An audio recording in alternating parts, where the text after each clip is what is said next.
All right, Razorback basketball fans, Brad Rogers here.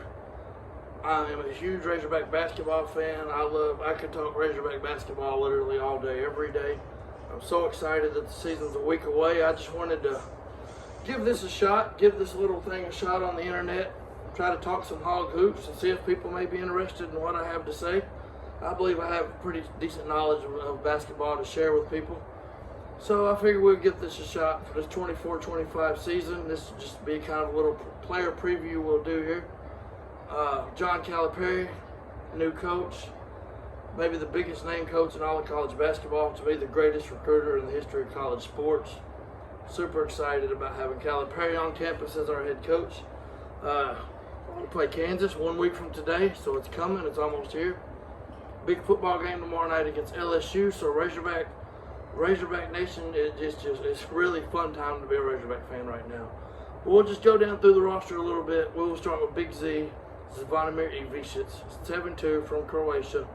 When you look at UConn the last 2 years, win the national championship, they had 7'2" Klingland down low. I'm not comparing Big Z to Klingland at all, so don't think that, but I mean, they've got similar size, they move similar. And so, I mean, who knows what Ivicic can be. We'll just call him Big Z. It's a lot easier. He should be, I'm expecting him to be a really good defensive presence in the paint. He's long. He's a really good passer. He will surprise people with his passing ability. He can shoot threes. I don't know if he shoots well enough that Calipari is going to really let him shoot too many of them this year.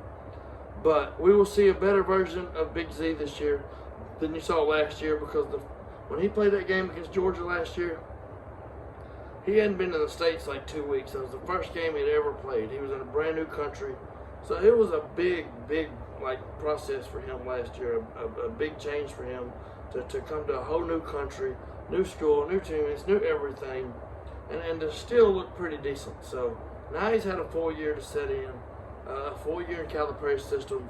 So I think Big Z will be a big presence for us this year, along with Jonas Aidoo, the Tennessee transfer, 6'11", great rim protector down low. His offense has gotten better every year he's been at Tennessee. His rebounding has gotten better every year at Tennessee. His shot blocking, everything, he's improved every year that he's been in college. He's going to be an anchor for us. This down low, he will be our starting center, unless Big Z really shocks some people.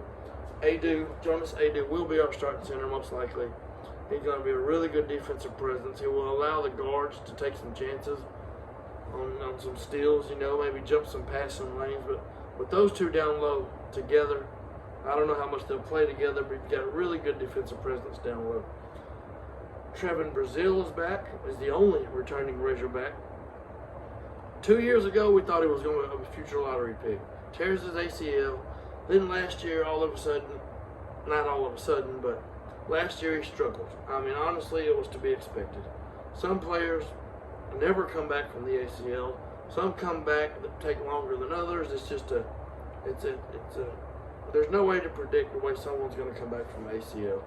I remember Fred Talley on the football team a couple years ago, or not a couple years ago, 2 decades ago.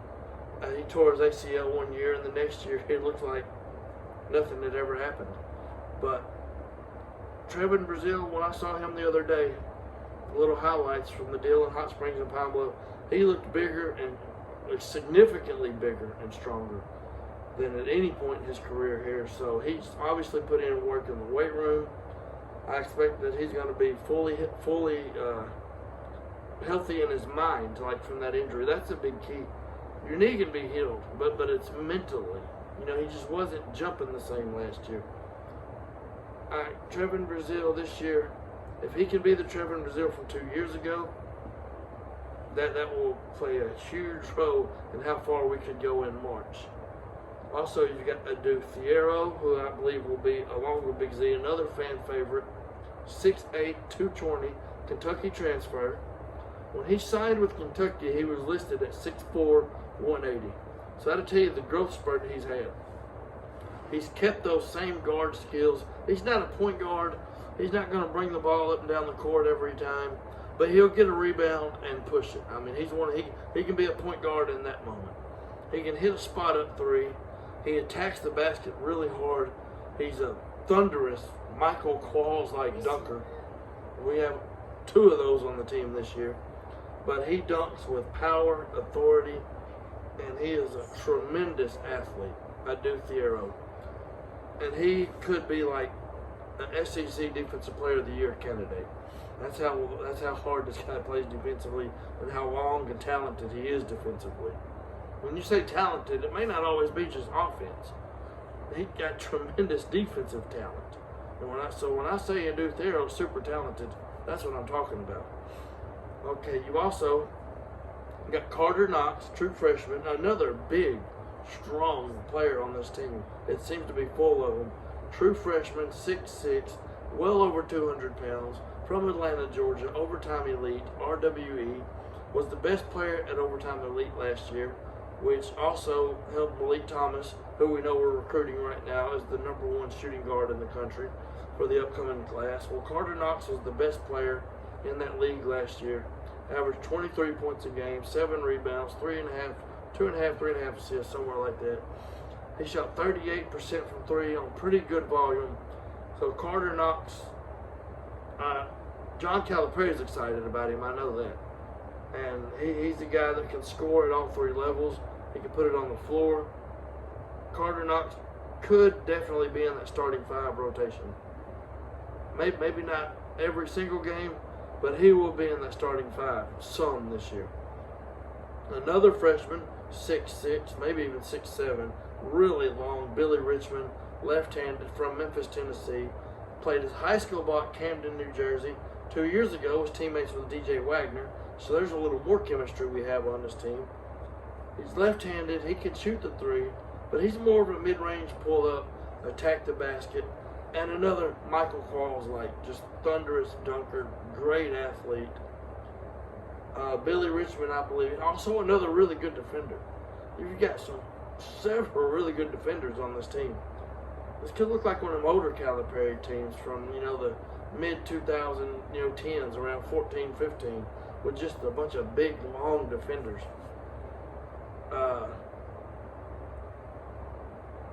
Richmond, I'm not sure if he'll be a full-time starter, but who knows what Calipari looks at, what he's looking for in a player.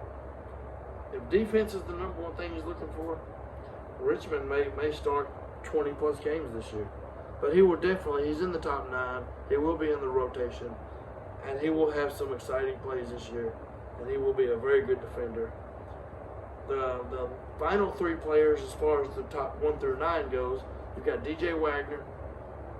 I believe has a chip on his shoulder, the size of the state of Arkansas. Kentucky transfer. Was the #1 player in high school almost throughout his entire career, from Camden, New Jersey. He got injured last year, and Kentucky fans have been so hard on him then and now, especially about him playing over Reed Sheppard and Rob Dillingham. I looked deeper into it. When Reed Sheppard started last year, when DJ Wagner was out, Kentucky went 1-5. That's how important I believe DJ Wagner was to that Kentucky team last year. And some people wonder how is he and Nelly Davis going to play together. I don't think people have looked that close into these two guys when they say that, because DJ Wagner is a point guard. Nelly Davis is a scoring guard. They're not going to have any trouble playing together at all. Trust me on that. DJ Wagner's got a chip on his shoulder. He should have started last year over Reed Sheppard and Rob Dillingham. I don't care what the stats say. I care what the win column says. And the win column tells me DJ Wagner was the man that needed to be starting at point guard for Kentucky last year. They went 22-7 in games that he started and played. A lot. I really want to see him improve his three-point shot. If he gets it up, it was 29% last year. It needs to be up around 35, 38.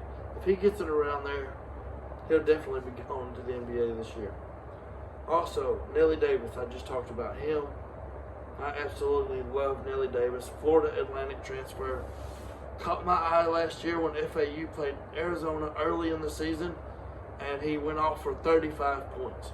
Now when I go back and look at his highlights, because he's a Razorback, obviously, I see like almost Joe Johnson. Everything is effortless. It's almost like me tying my shoes.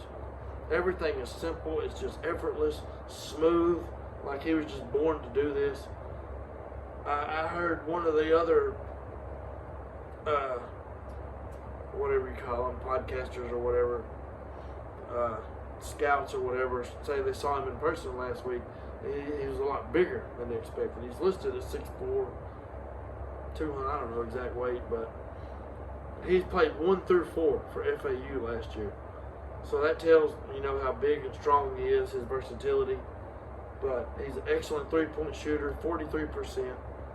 Excellent mid-range shooter. If he gets a smaller guard on him, he'll back him down. He'll back him all the way down under the basket and shoot a turnaround on him. He's a plus rebounder, as is DJ Wagner. They're both plus rebounders for their size and position. He averaged over 6 a game last year for FAU. He had like a 15 rebound game once last year. So there will be no problems with DJ Wagner and Ellie Davis playing together. Trust me on that. The last player of the 1 through 9 guys is Boogie Fland. I am in love with Boogie Fland. I have the biggest freaking man crush on that guy.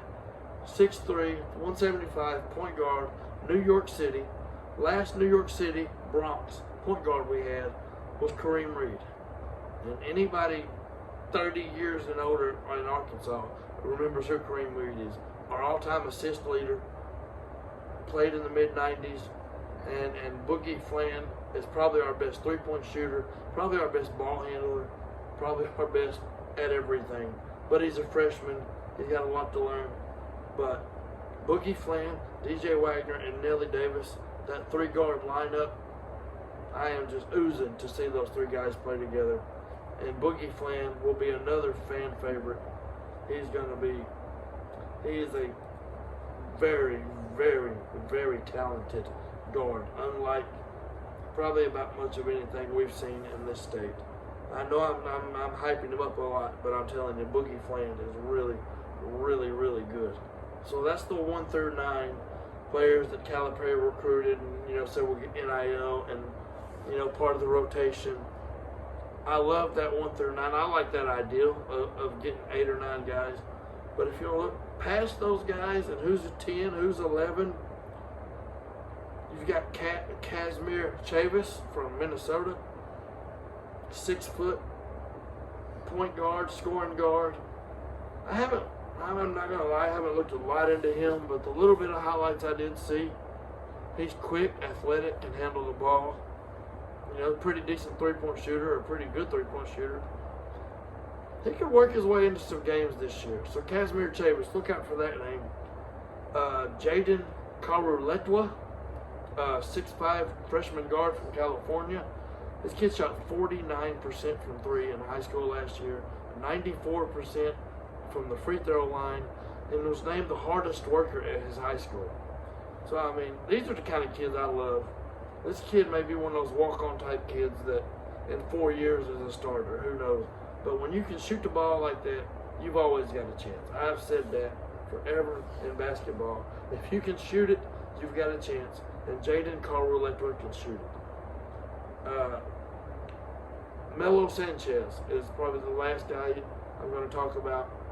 There's 2 more guys, Aiden Kelly and Kareem Watkins, but I don't see them really working their way into the mix. But Melo Sanchez, 6'4", Hawaii Pacific transfer. 2 years ago, as a freshman at Hawaii Pacific Division II school, he shot 49% from 3. So that's 2 guys we brought in that have shot 49% from 3. That is, Steph Curry has never shot 49% in a season. He never did it at Davidson. He's never done NBA. So that'll tell you what 49% is. That's pretty miraculous. I really don't know what else to say. I'm just excited about Razorback basketball. I'm excited about the football game tomorrow night. I can't wait to watch us play Kansas next week. That's a little rundown of our roster. I've never done this before. I was scared to do this because I didn't know how good of a talker I would be. I'll probably go back and critique myself like crazy and find a bunch of things that I felt like I said that was stupid. But I hope people like this. I hope people enjoy this. I would like to continue doing this. So if people are interested in this, Give me a like, subscribe. Let me know if you feel like I made mistakes. Let me know. If you feel like I made mistakes but you still enjoyed me, let me know. I'll try to work on the mistakes. I'm nervous right now even ending this, but I can't wait. 24-25, Razorback basketball. I look for us to be in the Final Four this year. I cannot wait. I cannot wait. I know you guys can't wait. We're 1 week away from seeing this team. John Calipari, guys. It's still surreal. John Calipari is our coach. Brad Rogers, everybody. So long. Have a great Friday night. Go Hogs. Beat LSU tomorrow night. Let's go. Goodbye, everybody.